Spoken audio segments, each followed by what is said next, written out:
নমস্কার সবাইকে বন্ধুরা, আজকে ৩রা জুলাই ২০২৪ ইংরেজি ত্রিপুরা দর্পণ পত্রিকায় উঠে আসা একটি হেডলাইনের বিস্তারিত আলোচনা কি দেওয়া হয়েছে সেটা এখন আমরা দেখব। হেডলাইনটির নাম হল হাথরাসে পদপিষ্টে ১১৬ জনের মৃত্যু। এখানে বলা হচ্ছে, মঙ্গলবার উত্তর প্রদেশের হাথরাস জেলায় একটি ধর্মীয় অনুষ্ঠান চলাকালীন পদদলিত হয়ে কমপক্ষে ১০৭ জনের মৃত্যু হয়েছে, যাদের বেশিরভাগই মহিলা। ঘটনাটি ঘটে যখন একজন ধর্মীয় প্রচারক হাথরাস জেলার সিকান্দ্রা রাও এলাকার রতি ভানপুর গ্রামে একটি বিশেষভাবে স্থাপিত তাঁবুতে তার অনুসারীদের ভাষণ দিচ্ছিলেন। পুলিশের মতে, প্রাথমিকভাবে এটা মনে হচ্ছে যে অনুষ্ঠানস্থলে শ্বাসরোধের ফলে সৎসঙ্গে যোগদানকারী লোকজনের মধ্যে অস্বস্তি তৈরি হয়েছিল। এরপরই লোকজন ছুটতে শুরু করলে ধাক্কাধাক্কি হয়।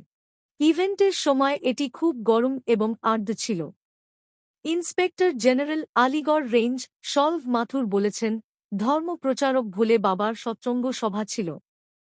মঙ্গলবার বিকেলে ইটাহো এবং হাথরাস জেলার সীমান্তে ঘটনাস্থলে প্রার্থনা সভা করার জন্য একটি অস্থায়ী অনুমতি দেওয়া হয়েছিল। হাসপাতালে ভর্তি একজনের মতে, ধর্মীয় অনুষ্ঠান শেষ হওয়ার সময় পদদলিত হয় এবং সবাই জায়গা ছেড়ে যাওয়ার জন্য ছুটছিল।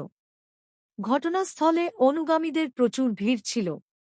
কোনো উপায় ছিল না এবং সবাই একে অপরের উপরে এবং পদদলিত হয়। আমি বাইরে যাওয়ার চেষ্টা করলে বাইরে মোটরসাইকেল পার্ক করা ছিল, যা আমার পথ বন্ধ করে দেয়।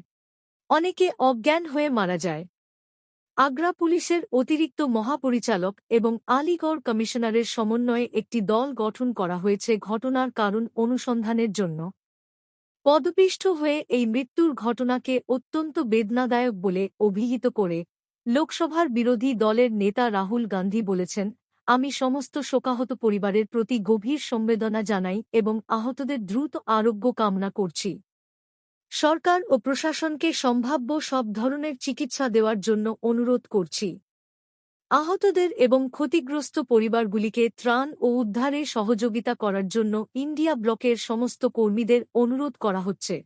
বন্ধুরা, খবর আপাতত এই পর্যন্ত।